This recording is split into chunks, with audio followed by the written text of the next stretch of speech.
Olá, meu amigo, minha amiga, seja muito bem-vindo no nosso 21º encontro aqui no nosso estudo Conhecendo a Boa Nova.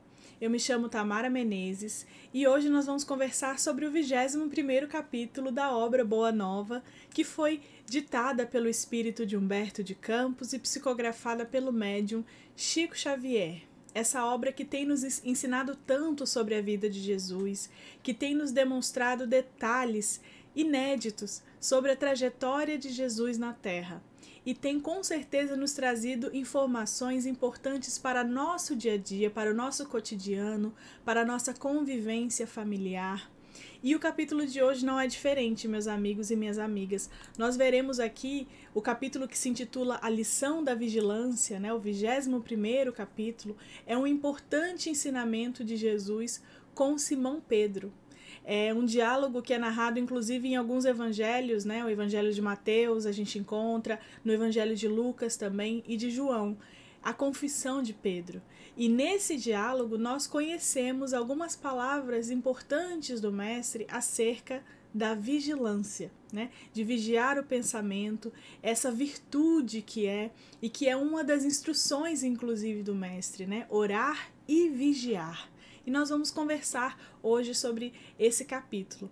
Antes de entrarmos no estudo, eu faço aquele pedido, aquele chamado, né? Deixe seu comentário, as suas reflexões, as suas dúvidas. O nosso próximo encontro já será a nossa live, que nos é tão oportuna, em que nós conversamos, nos encontramos, trocamos ideias, informações e mais do que isso, nós também refletimos juntos. Então, vamos juntos nesse estudo, vamos permanecer nesse contato que nos é tão importante. Então vamos ao nosso estudo. Hoje nós estudaremos então o capítulo 21º. Esse capítulo que Humberto de Campos vai nos narrar um momento importante ali que Jesus nos traz alguns alertas sobre a necessidade da vigilância, a necessidade de olharmos para os nossos comportamentos e pensamentos, né, para realmente observarmos as nossas atitudes frente às situações. Ficam explícitas nessa leitura também do capítulo algumas noções sobre a reencarnação e também a consciência que Jesus tinha sobre o seu processo de martírio, que já estava ali se aproximando. O mestre amigo era, de fato, de uma envergadura moral e espiritual gigantesca.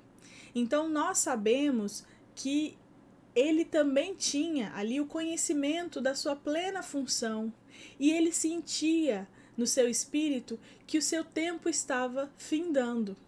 E aquele momento ali em que ele conversa com os apóstolos e com os discípulos, que nos é narrado no capítulo, foi um momento um pouco antes do seu martírio. É um momento em que ele inclusive prepara os corações daqueles amigos para o que viria tempos depois, pouco tempo depois inclusive. Então esse capítulo vai nos falar basicamente disso, né? E é importante a gente definir esse termo, vigilância, porque a vigilância, quando a gente entende de fato o que ela quer dizer, né, o significado dessa sugestão que Jesus faz aos seus apóstolos e aos seus discípulos, também aos seus seguidores, diz respeito exatamente em permanecer alerta, em manter o pensamento atento a todas as situações do mundo e fora dele também, ou seja, no nosso pensamento mesmo, né, na questão da espiritualidade. A vigilância, então, vem do ato de vigiar, né, que é de fato um estado de quem permanece alerta ou de quem age com precaução para não correr um risco, diz respeito a um cuidado. Então, no momento em que nós entendemos esse sentido da vigilância, nós podemos assim refletir também sobre como a vigilância nos é importante para os nossos pensamentos. O estado, por exemplo, de vigília no sono é um estado que antecede o completo repouso. Então é um estado em que o corpo, o nosso organismo físico, está alerta, mas ele já está ali com uma consciência um pouco mais rebaixada. É como se a gente, entre o sono de fato, a gente tivesse antes de entrar em estado de sono, mas também em estado de alerta. O próprio organismo entende o que é o estado de vigília, né? O estado da vigilância. Então, o nosso pensamento e as nossas atitudes no processo da vigilância em si devem se voltar à observação, à ponderação. E esse é o sentido da vigilância aqui que Jesus vai nos trazer, né, para entendermos. Então, nos é contado pelo espírito de Humberto de Campos, bem no comecinho do capítulo, que quando Jesus se aproxima do tempo ali da sua passagem pela terra, ele reúne os discípulos e ele já sabia que aquele tempo estava chegando, né, que aquele momento se aproximava, e ele queria ali consolidar alguns aprendizados, né, o que de fato ele já havia conversado, pregado, de fato já tinha dividido ali de ensinamento com os apóstolos. Então, naquele momento, né, por feliz coincidência, eles estavam todos reunidos. Não era sempre que os apóstolos estavam todos reunidos, e nesse momento estavam todos, estavam lá em Cesareia de Filipe, e estavam no momento do crepúsculo, né, ali naquele momento no anoitecer. Então, Jesus olha para os seus companheiros com um olhar sereno, né, com um olhar que só ele tinha, né, que os seus companheiros já o sentiam também nessa ambiência, e ele faz uma pergunta importante naquele momento. Conversando ali com eles, ele pergunta, né, do que falavam, né, do que falavam dele, e aí ele faz essa pergunta aos seus apóstolos naquele momento. E o que dizem os homens a meu respeito? De alguma sorte, será que terão compreendido a substância das minhas pregações? Ele pede, naquele momento, para os seus apóstolos, uma devolutiva, uma resposta do que estão falando dele. Porque, percebam, ele já estava ali no seu 3º ano de pregação, né? Jesus passou 3 anos apenas, né? Parece pouco tempo, mas mudou uma humanidade inteira, né? Existia um tempo antes de Cristo e existe um tempo depois de Cristo.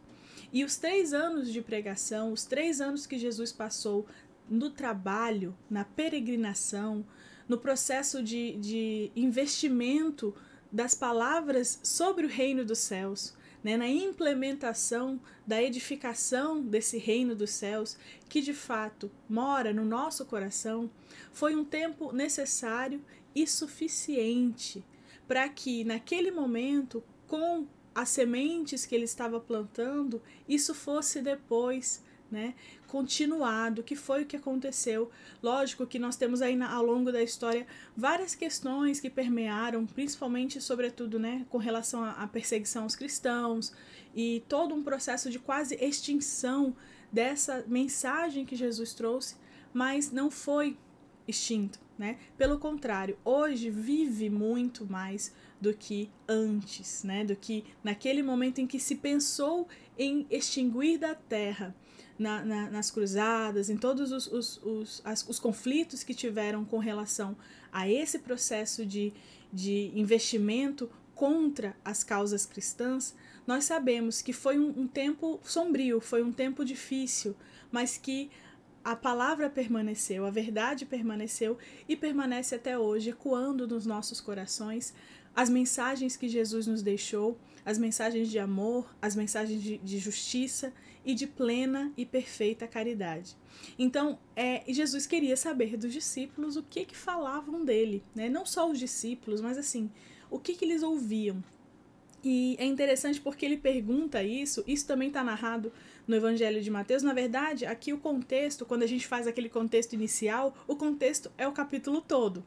Porque é exatamente o diálogo que Jesus tem com Simão Pedro, né? Como é narrado no capítulo 16 do Evangelho de Mateus. Então lá tá exatamente como o espírito de Humberto de Campos conta. A diferença é que o espírito de Humberto de Campos nos traz detalhes, né, que ele conhece ali ao longo da sua investigação espiritual, É interessante porque o espírito de Humberto de Campos é, de fato, um escritor, né? Também no plano espiritual, que nos traz detalhes narrados, né? A narrativa do contexto em que essa conversação conhecida do Evangelho se deu. Então, nós temos detalhes aqui dessa conversa, desse diálogo que Jesus estabeleceu com seus discípulos e principalmente com Simão Pedro.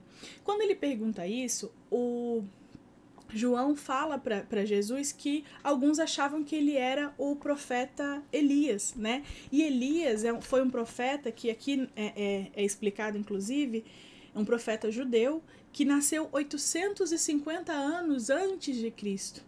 E aí ele realizou diversos milagres. Ele foi perseguido pela rainha Jezebel e se refugiou no deserto, onde foi alimentado por corvos. E depois de prognosticar o extermínio da raça de Acabe, que foi, de fato, onde ele se estabeleceu, ele confiou ao seu discípulo Eliseu um manto milagroso que lhe permitiria praticar os mesmos prodígios que ele fazia e continuou sua obra. E na tradição judaica, a espera era que Elias tinha ali, era no caso Elias o precursor do Messias. Então eles viam Jesus, né, como o João falava para ele naquele momento, que era o profeta Elias, né? Ele era o profeta Elias, que inclusive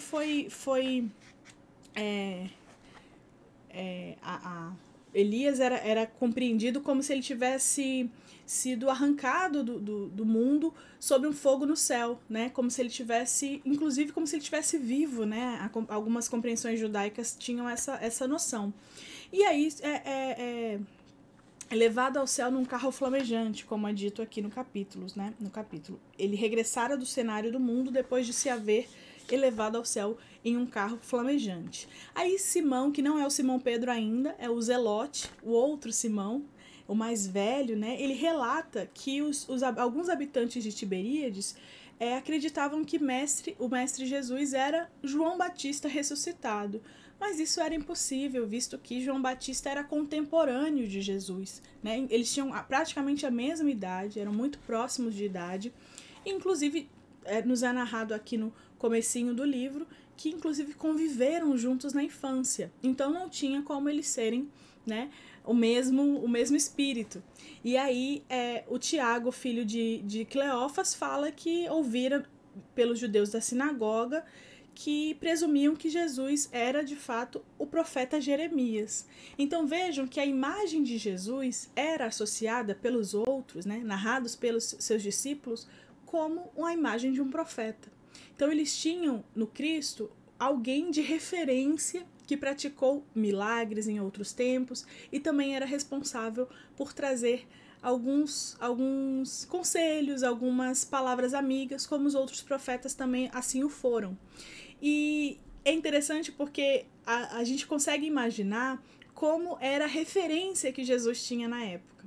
E aí ele continua perguntando ali, né, e continua fazendo com que os discípulos refletissem sobre isso, como também nos é narrado no capítulo de Mateus, e ele escuta essas observações, mas ele pergunta com carinho, né, com aquele habitual carinho.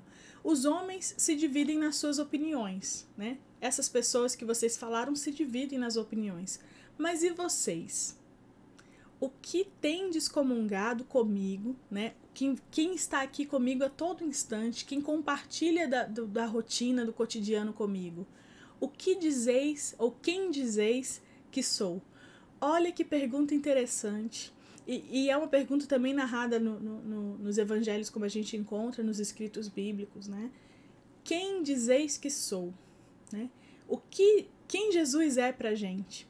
Essa pergunta, ela deve ecoar nas nossas mentes todos os dias. Nós precisamos, cada vez mais, refletir sobre a nossa relação com Jesus, sobre a nossa relação com a espiritualidade, sobre a nossa relação com Deus. Né? Porque todas essas relações, tudo que a gente vivencia dentro desse processo, diz respeito a nós mesmos. Se nós conseguimos nos enxergar através dessas relações que estabelecemos com a espiritualidade amiga, com os nossos mentores, né, com o nosso mentor espiritual ou nossa mentora espiritual, com Deus, com Jesus, que é o governador do planeta, né, que é quem rege as regras, as normas sociais de conduta. Se nós conseguimos fortalecer essa relação e nos enxergar através dessas relações, com certeza nós estamos num caminho de edificação moral para um caminho de edificação moral melhor, né? Nós conseguimos refletir isso no futuro, projetar um alguém melhor do que hoje, né? E aí ele pergunta isso para eles, né? E é interessante porque ele faz essa pergunta e essa pergunta reverbera ali naquele momento. E aí o Simão Pedro, ele responde ali de imediato, né? Como que para tirar qualquer dúvida a seu respeito. E ele fala: tu és o Cristo, o Salvador, o Filho de Deus vivo.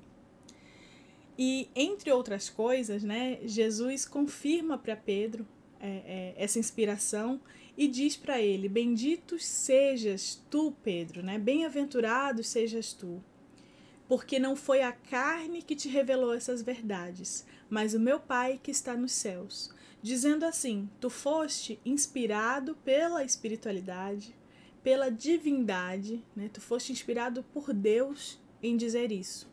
E aí ele fala para Simão Pedro: neste momento entregaste a Deus o coração e falaste a tua voz.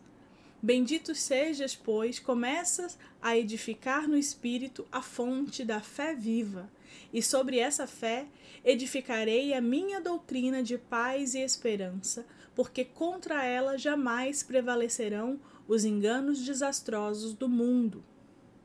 Então, quando ele fala disso, quando ele traz essas informações a Simão Pedro especificamente, mas aos seus que estavam ali, aos apóstolos que estavam ali reunidos naquele momento em Cesareia de Filipe, ele está explicando para eles que a identidade desse mestre querido está associada a um campo que não é deste mundo, a um campo que é espiritual. Então, quando ele fala, bendito sejas, pois começas a edificar no Espírito a fonte da fé viva, é porque é do Espírito que voltaremos, né? É para o Espírito que voltaremos. Nós estamos aqui numa condição que é temporária, como nós sabemos, uma condição de materialidade necessária, né? Afinal de contas, esse é o nosso compromisso. Nós esperamos algum tempo também para voltar para essa condição, mas é uma condição que é passageira. Nós temos aí um século, um pouco menos de um século, para reparar algumas questões que talvez tenhamos aí de reparar, e depois retornamos à pátria espiritual conscientes e despertos das nossas ações, tanto nessa existência como nas outras que carregamos aí na nossa bagagem espiritual. Então, onde nós devemos edificar a fonte da fé viva, a raiz, a natureza da fé, é no nosso espírito. E é por isso que Jesus se dedicava tanto a explicar para os seus apóstolos que é em espírito que o reino dos céus se edifica, que se instaura o reino dos céus. Apesar dos apóstolos insistirem muitas vezes, e ele entrava ali em algumas contendas com eles, e era natural, porque os apóstolos eram limitados no sentido mesmo da compreensão e do entendimento, de achar que aquele reino era instituído materialmente e que aquelas provas da existência daquele reino deveriam ser também materiais. Apesar de tudo isso, Jesus não desistiu de tentar explicar a eles que isso se instauraria espiritualmente e que o que mais importaria era o sentimento, e por isso a necessidade da vigilância. E aí, quando ele fala que essa fé será edificada na doutrina de paz e esperança, porque contra ela, na verdade, jamais prevalecerão os enganos desastrosos do mundo, é exatamente para fazer com que eles entendessem que o processo para acreditar e confiar, acima de tudo, nessa promessa, que até então era uma promessa, né? Porque ele estava ali explicando sobre esse reino dos céus, mas ninguém tinha ali uma prova viva ainda. Então era uma promessa, só que na verdade a prova já estava ali na frente deles e se chamava Jesus. Jesus foi a prova maior, né? E inclusive sofreu a maior provação por isso também, de que existe, né, esse consolo, essa espera vale a pena. E de que essa espera se traduz na edificação moral, na edificação interior. Então, quando ele estava dizendo isso, né, sobre edificar a sua doutrina de paz e esperança, ele estava instituindo o evangelho para eles, para aqueles 12 apóstolos que se encontravam ali. O evangelho enquanto norma social, que traria então a paz e a fraternidade ao mundo. Era a partir dos seus ensinamentos que, de fato, estaria estabelecido um novo ciclo para aquele mundo. Se instaurava, então, o compromisso planetário de se tornar, depois de um mundo de provas e expiações, um mundo de regeneração. Olha só, 2021 anos se passaram e o nosso compromisso continua. A gente ainda passa, né? O mundo ainda passa por um processo de transição, de mudança. E há quanto tempo Jesus esteve aqui? Na verdade, ele ainda está, né? Ele nunca foi embora. Ele mora no nosso coração, ele está quando nós fazemos uma prece, quando nós precisamos, ele está aqui do nosso lado, nesse momento, estudando com a gente, com certeza nos inspirando. E de fato, meus amigos, a esperança, ou a mensagem de paz e esperança que ele buscou instaurar no nosso coração é onde mora a nossa fé. É onde mora, de fato, onde nasce, né, a fé. E não é à toa que isso é um processo individual, porque o progresso é inexorável, ele vai acontecer, mas ele é intransferível. Cada um deve passar pelo seu processo de melhoria íntima, de edificação espiritual. Então é por isso que, quando Simão Pedro se inspira pelo divino, né, se inspira por Deus em falar que ele é o Cristo, o Salvador, o Filho de Deus, ele traz essa reflexão de que é através desse conhecimento que é espiritual que de fato eles vão também o conhecer. E aí ele continua falando com os seus apóstolos, né? E nesse mesmo instante, era como se ele estivesse ali preparando o coração dos seus apóstolos para os acontecimentos que viriam depois. E Jesus tinha um conhecimento, lógico, ele sabia, inclusive, que iria acontecer o martírio. Ele sabia, ele se preparou para isso. Se preparou espiritualmente, se preparou moralmente. É tanto que o tempo que Jesus utilizava para suas pregações era precioso, porque era o tempo que ele dispunha. Ele tinha pouquíssimo tempo, mas era um tempo de ouro, era um tempo valioso, que ele usava de todos os recursos, até mesmo na estrada. Na beira da estrada ele explicava ali para o João ou para algum apóstolo e conseguia fazer daquilo um momento oportuno de aprendizado. Como é que nós estamos utilizando o nosso tempo? Será que nós sabemos aproveitar os 30 anos da nossa existência, ou 60, ou 70, ou 80, 90, enfim? Será que ao longo da nossa existência nós utilizamos esse tempo de uma forma favorável? Ou será que nós estagnamos ali numa procrastinação emocional, esperamos ali que o outro faça algo por nós, ou escolhemos às vezes só reclamar porque nos é mais fácil, nos é mais confortável? Vamos pensar sobre isso, né? E aí Jesus continua dizendo, né? Amados, importa que eu vos esclareça o coração, a fim de que as horas tormentosas que se aproximam não cheguem a vos confundir o entendimento. Então ele buscava ali esclarecer, naquele momento, algumas possibilidades e alguns acontecimentos que viriam. E aí ele fala, através da palavra de Simão, tiveste a claridade reveladora. E aí ele convida os apóstolos a perceberem que, cumprindo as escrituras, né, cumprindo a profecia da escritura, ele era de fato o pastor que vinha a Israel com o propósito de reunir as ovelhas tresmalhadas, né, as ovelhas perdidas, mas não eram perdidas no sentido de que não valiam nada, eram perdidas no sentido de que estavam ali em uma condição material, né, que precisariam de um estado de despertar da consciência. E aí ele fala: venho buscar as dracmas perdidas do tesouro de nosso pai.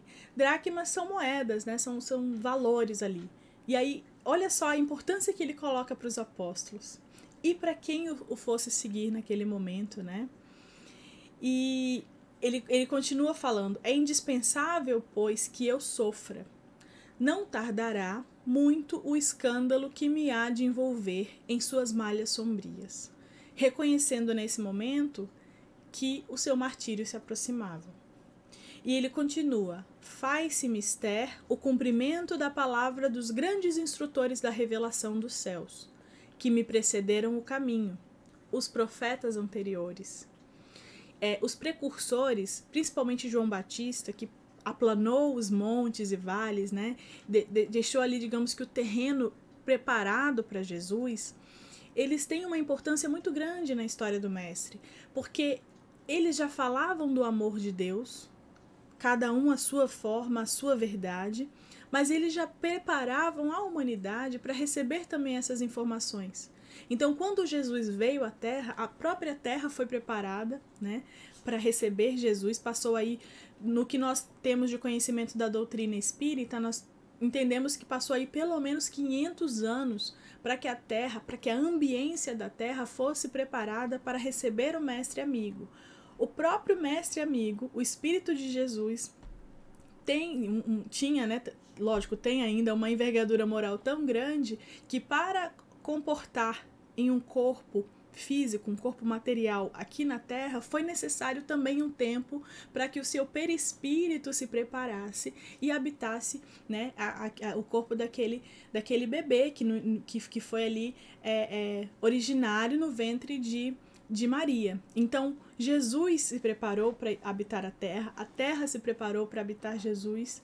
E como o nosso coração está se preparando? Será que o nosso coração já teve aí esse tempo para que conseguisse reconhecer a morada de Jesus? Né? Isso é uma pergunta também que a gente tem que refletir. E aí ele continua: então é necessário o cumprimento da palavra dos grandes instrutores da revelação dos céus que me antecederam o caminho. Está escrito que eu padeça e eu não fugirei ao testemunho. Como Jesus já vinha explicado, como ele, por exemplo, quando ele fala com Zebedeu, que os profetas que vieram antes dele, padeceram em sangue, né? Então ele já reconhecia também que esse era um dos possíveis destinos dele, né? Ele sabia de fato, o coração dele dizia a ele que tudo aquilo que ele estava implementando tinha um sacrifício muito grande. E o sacrifício mais agradável a Deus, quando a gente fala de sacrifício, a gente tem que lembrar daquela definição do sagrado ofício, né? Diz respeito à renúncia de nós mesmos, mas não é no sentido grave de renunciarmos ao que somos, mas às nossas imperfeições. E como Jesus era um espírito habitando a Terra naquele momento, de uma envergadura moral que jamais existiu na Terra, ele sentira e sabia, né, todo o seu procedimento ali, todo o seu proceder. Então ele sabia o começo, o meio e o fim da sua jornada terrena. E era necessário que ele compreendesse isso e que ele preparasse os corações dos seus discípulos, né, dos seus apóstolos. E é o que ocorre, né? O que ocorre, na verdade, é que no processo de provas e expiações, e ainda nesse tempo que nós vivenciamos, né, de transição planetária, que não se sabe quanto tempo pode durar aí alguns anos, algumas décadas, 100 anos, talvez um milênio, a gente não tem como saber. Isso só quem sabe é Deus. Só quem tem essa informação, né, de quando vai ser a virada, a transição planetária, aquela noção, a data limite, na verdade, quem cuida de tudo isso com muito carinho é a providência divina. Não nos cabe questionar ou acertarmos ou errarmos alguma data específica, porque não nos compete. O que nos compete é acolhermos o que nós podemos, né, fazermos a nossa parte, agirmos no bem, dentro e em prol da nossa edificação interior. Então, ainda haverá, de fato, esse momento da regeneração planetária. A Terra ainda se tornará um planeta em que o mal não vai prevalecer. Mas, por enquanto, a gente ainda vê isso, né? Por enquanto, as cruzes ainda são levantadas. Muitas vezes de forma moral, né? Hoje em dia, o Cristo vive em corações ainda desalentados, né? Em imagens e modelos que nós temos na humanidade ainda de miséria, de fome, de necessidade. Mas a verdade mesmo sobre esse sentimento é que, através desse sofrimento, nós podemos extrair algo, nós podemos extrair um aprendizado. Nós temos nesses lugares, nesses sentidos, também oportunidades de aprendizado, né? Então, o que Jesus estava explicando ali para eles naquele momento é que as ovelhas desgarradas, né, as ovelhas perdidas, na verdade estavam ali, ele enquanto pastor, estava ali resgatando isso. Era ele quem ia fazer esse resgate, para ajudar a voltar essas ovelhas para o seu caminho, ou seja, para nos ajudar a voltarmos para o bem. Nós fomos criados simples e ignorantes, mas temos em nós uma centelha divina, algo que não é nosso, é do Criador, porque somos criaturas. Ora, se nós temos a centelha divina, nós temos em nós um fruto que pode frutificar para o lado bom, né? Às vezes nós escolhemos aí caminhos que vão desviando um pouco, que vão desacelerando e demorando um pouquinho o nosso progresso, mas nós temos todo o potencial necessário para nos tornar alguém melhor. A única coisa que precisamos é vontade. Não precisa de mais nada, só precisa querer. Eu sei que é um pouco duro falar isso, falar, não, mas eu tenho, por exemplo, eu vou falar, tenho depressão, tenho ansiedade, como é que eu vou querer sair disso? Não é desse sentido que eu tô falando, porque também não é tão simples assim. Mas a vontade, ela mora no nosso coração. No momento em que eu lido com o meu sofrimento, por exemplo, de uma forma plena, e que eu compreendo esse sofrimento, e que eu escolho olhar para ele, e não o negar, ou não sentir raiva, ou simplesmente não sentir angústia e perder tempo e não resolver, eu consigo olhar para isso com um olhar de compreensão, de análise, de olhar para isso com carinho, de falar, poxa, isso faz parte de mim, então por que não acolher? Por que não colocar essa tristeza em um lugar de compreensão? Por que não colocar essa angústia, essa ansiedade em um lugar de entendimento, de esclarecimento?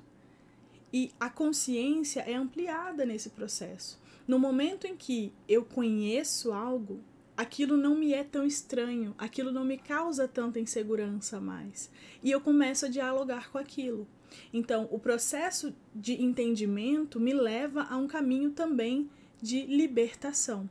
Quando a gente fala da libertação, não é a libertação no sentido de que estamos presos, mas no sentido de libertarmos de nós mesmos, das nossas imperfeições, das nossas más inclinações.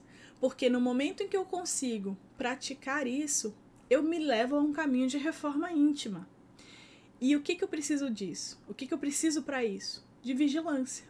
Eu preciso vigiar meus pensamentos, eu preciso observar as minhas atitudes, fazer aquela anotação de consciência que Santo Agostinho nos sugere na questão 919 do Livro dos Espíritos, de ponderar o que eu tenho feito, que atitudes eu tenho tomado, será que eu tenho ferido alguém ou magoado alguém que eu não preciso, que aquilo não me é oportuno, né?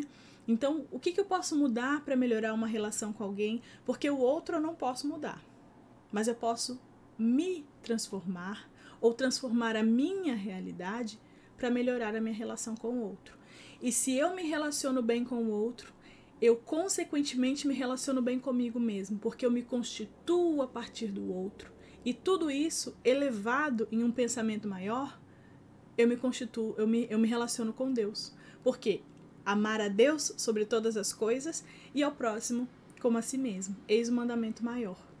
Então, essas reflexões Jesus estava trazendo ali para os seus apóstolos, né, para que os fizessem pensar e recordar os seus ensinamentos. E aí ele continua explicando para eles, né, havendo uma pequena pausa ali na sua locução. Filipe aproveitou para interrogar Jesus, né, emocionado. E aí ele pergunta para Jesus com uma preocupação ali que afligia naquele coração, naquele momento. Ele pergunta: mestre, mas como pode ser isso? Se sois o modelo supremo de bondade, o sofrimento será então o prêmio às vossas obras de amor e sacrifício, né? Quase que assim, que contradição é essa? Você tá pregando aqui felicidade, você está transformando corações, curando enfermos, trabalhando em prol do bem, da caridade. Como é que pode o teu martírio ser o teu destino? E aí, Jesus explica para o apóstolo e para os apóstolos também que estavam ali naquele momento ouvindo, e fala assim: eu vim ao mundo para o bom trabalho e não posso ter outra vontade senão a que corresponda aos sábios desígnios de Deus, que foi quem enviou. Dizendo assim, esse é um exemplo de confiança nos desígnios do Pai, né? De compreensão da vontade de Deus, de entendimento e acolhimento da providência divina. E ele continua: além de tudo, a minha ação se dirige aos que estão escravizados, no cativeiro do sofrimento, do pecado, da expiação. Olha só que informação que ele estava dando ali para eles, né? Instituindo na terra a luta perene contra o mal, eu tenho de dar o legítimo testemunho dos meus esforços. Por que ele estava explicando isso? Porque só através do completo sacrifício de si mesmo, ou seja, das suas imperfeições, das suas más inclinações, o Espírito consegue de fato ter ele a prova viva, né, o seu maior exemplo. O maior exemplo que pode ser dado é através das atitudes. E como é que ele estava ali falando para esses corações escravizados, no cativeiro do sofrimento, do pecado, né, do erro, do engano, da expiação, se ele estava em uma condição de privilégio frente a essas outras, a esses sentimentos, né, a essas vivências. E olha só que explicação importante que ele faz ali para os apóstolos. Ele fala assim: acreditais que um náufrago pudesse sentir o conforto de um companheiro que apenas se limitasse a dirigir-lhe a voz amiga lá da praia, em segurança? Quer dizer, será que uma pessoa que está ali, em sofrimento, né, escravizado, vai conseguir ser acolhido por alguém que está longe daquela situação, por alguém que nunca nem chegou próximo de experimentar aquele sofrimento? Será que esse sentimento de empatia, de troca, de conexão vai ser genuíno? Porque a empatia, ela não é simplesmente se colocar no lugar do outro. Porque eu posso muito bem me colocar no lugar do outro e julgar o outro pelas suas escolhas.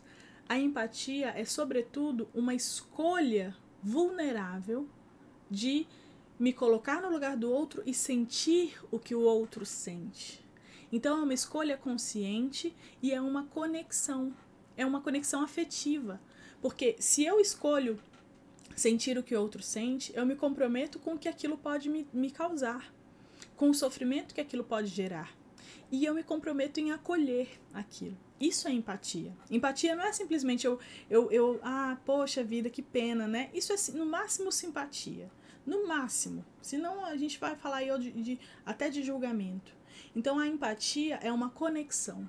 E o que mais importa é isso, né? O afeto, o carinho, o cuidado, o amparo, que era o que Jesus promovia aos seus. E aí ele fala para eles, né? Para salvar esse coração que está ali náufrago, né? Esse coração que está em sofrimento, é indispensável ensinar-lhe o melhor caminho, de se livrar da voragem destruidora, nunca tão só com exortações, mas atirando-se igualmente às ondas, partilhando dos mesmos perigos e sofrimentos.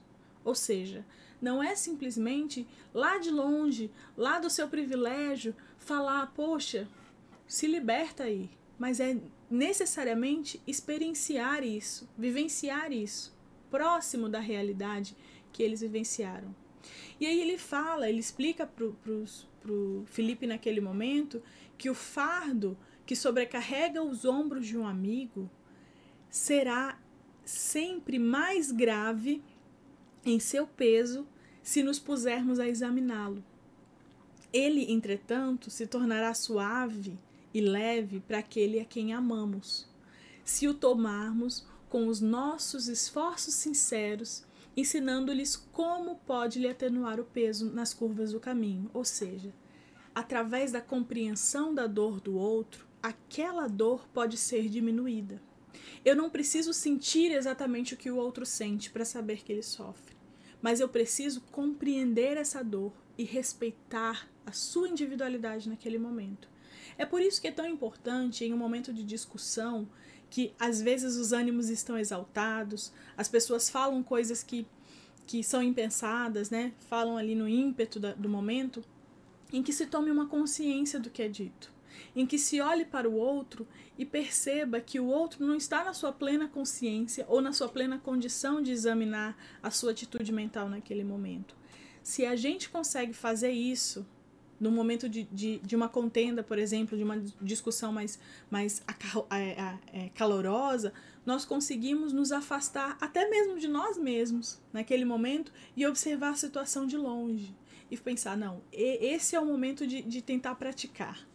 E ali a gente consegue exercitar, por exemplo, a tolerância, de entender que o outro tem um processo que é dele e que é natural e que eu não me cabe julgar. O que me cabe ali é me conectar e compreender no acolhimento daquele sofrimento. Porque a raiva, por exemplo, ela pode ser uma expressão de um humor que está deprimido. Ela pode ser a expressão de uma tristeza. Às vezes a única forma que a pessoa tem de dizer que está triste é com uma atitude raivosa, com uma atitude, sei lá, sendo rude no trânsito, sendo grosso com seus colegas de trabalho ou com a sua família, porque ele não tem outra referência para dizer que está precisando de ajuda. Então esse é o momento de observar isso. E aí, depois Jesus vai esclarecer, né, o momento em que realmente iria acontecer o seu calvário. Então ele está explicando ali que as dores, né, não são males, não são necessariamente sofrimento. Elas são remédios necessários à cura moral. É através do sofrimento que nós enxergamos o nosso potencial, porque sem essa experiência talvez nós não conseguiríamos. Se nos fosse dado somente a praia e não o náufrago, nós não conseguiríamos despertar em nós a necessidade de nadar. Então, olha só que lição importante que Jesus está colocando ali para os apóstolos, né? Ele mesmo falou que ele não se dirige aos sãos, ele se dirige a quem necessita de remédio. Porque os sãos já estão salvos. Ele não precisa salvar quem está curado, né? Quem não precisa de ajuda. Por isso que o acalento que Jesus oferecia era aos pobres, eram aos doentes, às mulheres adúlteras, às pessoas em sofrimento, aos relegados, né? As pessoas que estavam ali afastadas da sociedade, do convívio, porque era para eles quem precisavam realmente do acolhimento, né? E mesmo sem ele precisar desse remédio, ele mesmo não precisava disso, porque ele era um espírito perfeito, né? Que habitou a terra ali naquele tempo limitado, mas que transformou toda a realidade. Mesmo ele, sem precisar passar por esse remédio, tomou, né? Se imolou do Calvário, se sacrificou para nos mostrar como respeitar os desígnios de Deus, como lidar com o entendimento e com a compreensão. Ele se sacrificou por nós. Essa é a mensagem do martírio de Jesus. Nós não temos que enxergar o martírio de Jesus como o sofrimento, porque ele não sofreu, ele compreendia. Então, é tanto que quando Jesus está lá, erguido na cruz, com todo o sangue que ele tinha derramado, com todo o vinagre que tinham lhe dado, com o fel que tinha lhe cortado a costela, ele ainda é capaz de pedir que Deus nos perdoasse, porque nós não sabíamos o que fazíamos. E ele continua ali falando para os apóstolos, né, que eles não haviam ali, não tinham que esperar triunfos nessa condição da terra, né? Que não teremos sobre a terra agora, na terra de agora, ele falou, né? Nosso reino ainda não é e nem pode ser deste mundo. E aí ele continua explicando, né? Nos derradeiros e mais difíceis testemunhos, terei o meu espírito voltado para o seu amor e conquistarei com o sofrimento a vitória sagrada, porque ensinarei aos menos fortes a passagem pela porta estreita da redenção, aquela mesma porta estreita que ele convidava Maria de Magdala à reflexão no capítulo anterior, que o espírito de Humberto de Campos nos narra. Então, revelando a cada criatura que sofre que é preciso fazer a fim de atravessar as sendas do mundo, demandando as claridades eternas do plano espiritual. O que Jesus estava explicando ali era, para os apóstolos, que o seu coração já estava sendo preparado para aquele momento e que eles também precisavam.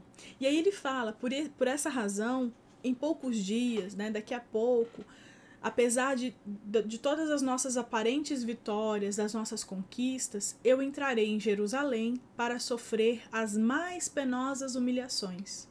Isso também é narrado no Evangelho, nós também temos essa mesma, digamos que, predição, né? Quando Jesus realmente traz as informações do que ele iria viver poucos instantes depois. E aí ele fala, os príncipes dos sacerdotes me coroarão a fronte com suprema ironia, coroa de espinhos. Serei arrastado pela turba como um simples ladrão. O Calvário, né, em que ele foi apedrejado, ele foi açoitado, cuspirão nas minhas faces, dar-me-ão fel e vinagre. Quando manifestar sede? Para que se cumpram as Escrituras. Experimentarei as angústias mais dolorosas, mas sentirei em todas as circunstâncias o amparo daquele que me enviou. Então, o que ele está expressando aí? A compreensão dos desígnios de Deus, a compreensão de que a sua missão na encarnação estava próxima ao fim. Isso é a maior prova, né, de Jesus ali na sua plena resignação, no seu entendimento e aceitação da vontade de Deus. E aí ele fala, olha só, que momento importante. Então o mestre ali percebe que ele está explicando para os apóstolos um assunto delicado, né, de um fim que se aproxima, que na verdade era apenas o começo, né? E ele se cala comovido e aquela pequena plateia, os 12 que estavam ali observando, deixam transparecer a sua surpresa indefinível, sem compreender, na verdade, a amplitude dessas advertências. E foi aí que Simão Pedro, que já havia ali antes manifestado uma importante reflexão sobre quem era Jesus, né, para ele e em espírito principalmente, modificando a atitude mental daquele primeiro momento, ele deixa se conduzir numa concepção falível do sentimento material, né, no sentimento que só exprimia ali a imperfeição, a incompreensão. E ele vai e se aproxima do Messias para falar em particular. Então ele puxa Jesus assim para um cantinho, né? Fala assim, Jesus, chega aqui rapidinho só para eu conversar aqui com o senhor. E aí ele fala assim, mestre, não acho que é conveniente você exagerar nessas palavras. Não podemos acreditar que você vai ter que sofrer semelhantes martírios. Onde estaria Deus? Olha o que Simão Pedro pergunta para Jesus. Onde estaria Deus, então, com essa justiça divina? Os fatos que você deixa entrever viriam demonstrar que Deus não é justo. Ele fala isso para Jesus. E na hora, Jesus, com a sua energia absoluta, Jesus sabia ser enérgico, assertivo no momento em que devia ser. Não é uma característica negativa. É porque nós, às vezes, temos esse maniqueísmo, né, de falar o que é certo, o que é errado, o que é bom, o que é ruim. Mas Jesus, dentro da sua complexidade ali, da sua envergadura moral, sabia ser enérgico, sem ferir, né? Mas nesse momento, ele precisou de uma serenidade enérgica, como o espírito de Humberto de Campos traz, né? De uma serenidade enérgica ainda mais firme. E aí ele falou com firmeza para Simão Pedro: Pedro, retire essas palavras. Retire o que você disse. E ele continua: queres também tentar-me contra o evangelho, assim como seus adversários, né? Você quer me colocar contra o que eu mesmo estou ensinando? E ele continua falando: será que tu também não me entendes, compreendendo somente as coisas dos homens, ou seja, somente as coisas materiais, longe das revelações de Deus? E aí ele fala assim: aparta-te de mim, né? Se afasta de mim, porque nesse instante falas pelo espírito do mal. E é interessante essa explicação. A gente consegue compreender através desse diálogo que o que Jesus estava dizendo naquele momento que ele estava falando ali, ele abriu uma brecha, né? Ele estava influenciado, falando algo que não era condizente com aquele momento.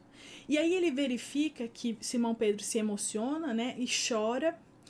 E ele se prepara para a retirada e fala para todos, né? No momento ele estava ali conversando com Simão Pedro, naquele tete-a-tete ali meio firme, né? Sereno, mas assertivo, enérgico.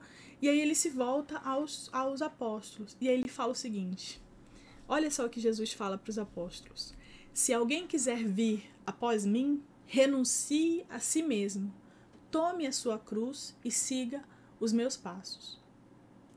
Jesus falou também, né? Ademais a isso, ele falou: eu sou o caminho, a verdade e a vida. Ninguém vai ao Pai senão por mim.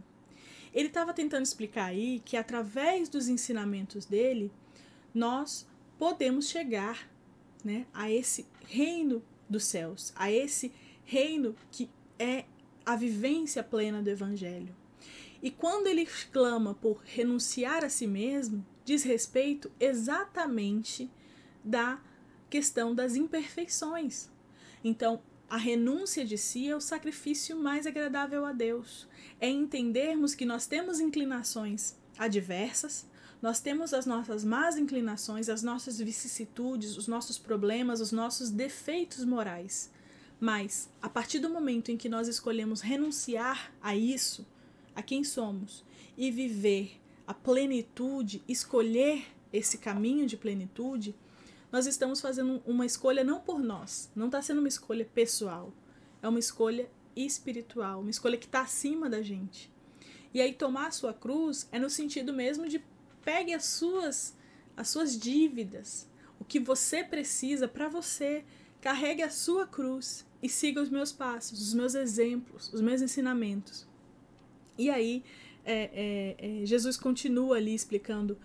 No dia seguinte, na verdade, quando aquela pequena comunidade já se voltava ali ao caminho, né, ainda impressionado com aquelas informações que Jesus havia dito, na tentativa de preparar o coração dos seus, Simão Pedro seguia ali humilde, cabisbaixo, até meio triste, né, com aquilo tudo de informação que o mestre havia dito. E aí ele chega para Jesus e pergunta, né, interroga Jesus para entender o que Jesus estava ali tentando talvez ensinar através daquela repreensão, porque foi uma repreensão. E aí ele pergunta para Jesus o seguinte: mestre, por que razão mandaste retirar as palavras em que eu vos demonstrei o meu zelo, né, de discípulo sincero? Alguns minutos antes eu não havia afirmado que eu trazia ali aos companheiros uma inspiração de Deus? O Senhor não havia dito que eu estava ali com a inspiração divina?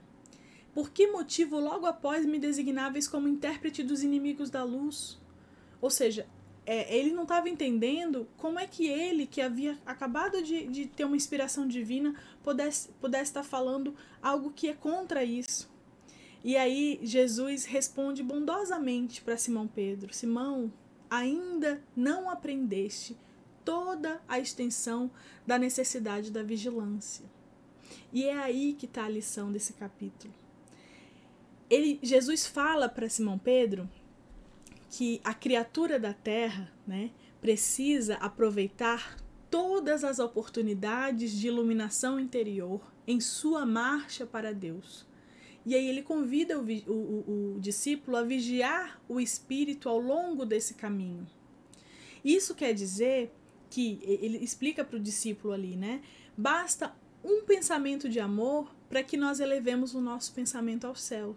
Mas, na jornada do mundo, que é a que nós nos encontramos, na jornada terrena, basta às vezes uma palavra fútil, um sentimento ou uma consideração menos digna, que a nossa alma seja conduzida ao desespero das trevas, que é aquela famosa brecha, né? Às vezes a influenciação chega porque nós abrimos uma portinha, uma janela, e é um sentimento nosso, que a gente precisa olhar com carinho, mas que não precisa necessariamente se vincular, né, se irradiar para um campo de trevas, para um campo de sofrimento, que eu vou ali me conectar com corações que precisam tanto de ajuda quanto eu. E foi o caso de Simão Pedro. Ele se conectou naquele momento com espíritos malfazejos, que não desejavam ali o triunfo do Evangelho de Jesus, que queriam, na verdade, cutucar sua insegurança. E Jesus, com toda a bondade, reprimiu. Falou, olha, aqui não, hoje não. E aí ele aplicou o evangelho com veemência, né, como nos é contado na história de Chico Xavier. E às vezes a veemência ela tem que ser uma repreenda, assim, uma reprimenda, na verdade, bem mais dura, mas sem perder a ternura, sem perder a bondade e a justiça, né? Então, Simão Pedro acolhe naquele momento, né, que entende, na verdade, e Jesus explica para Simão que nesse terreno, né, que tudo acontece principalmente dentro da nossa condição material, o evangelho terá sempre um imenso trabalho a se realizar, né? Então, todas as tentações que nos são colocadas, principalmente com relação às paixões terrenas, né, às questões materiais, elas devem, de fato, nos ensinar a compreender que há uma vida maior, uma vida verdadeira. E aí, depois que Jesus fala isso para Simão Pedro, Simão reflete, né, e se pôs a meditar. E aí o capítulo se encerra com a meditação de Simão Pedro, que é, na verdade, a lição da vigilância, né? Nós devemos, de fato, vigiar o nosso pensamento, elevar as nossas atitudes e transformar o nosso pensamento, a nossa atitude mental em prol do que nós queremos para nós. E aí questionar, né, com que energia eu estou me conectando? Que brecha, que janela eu estou abrindo? Será que é para o bem ou será que é para aquilo que eu ainda preciso melhorar? Né? Qualificar o que é algo bom ou ruim, às vezes pode ser um trabalho difícil, né? Um trabalho até demorado, que a gente nem sabe diferenciar.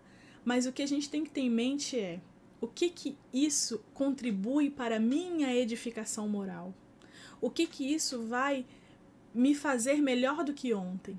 E aí a gente consegue um caminho de vigilância. E lembrar da oração, né? Quando Jesus nos convida a orar e vigiar, não é por acaso. É porque a oração se constitui um instrumento mais próximo que temos da nossa relação com Deus. É a nossa conexão imediata, ininterrupta, que não se encerra com Deus. E a vigilância é o que nós podemos proteger o nosso pensamento. É o que nós podemos minar mesmo de bons sentimentos e oferecer uma proteção adequada para que nós não, de fato, não caiamos aí, não entremos em trevas, né? Em lugares que não nos é tão confortável assim. Então, meus amigos e minhas amigas, deixo aqui meu beijo no coração. Deixe seus comentários, as suas perguntas. Nosso próximo encontro já será a nossa live e eu aguardo você. Fique com Deus e até a próxima.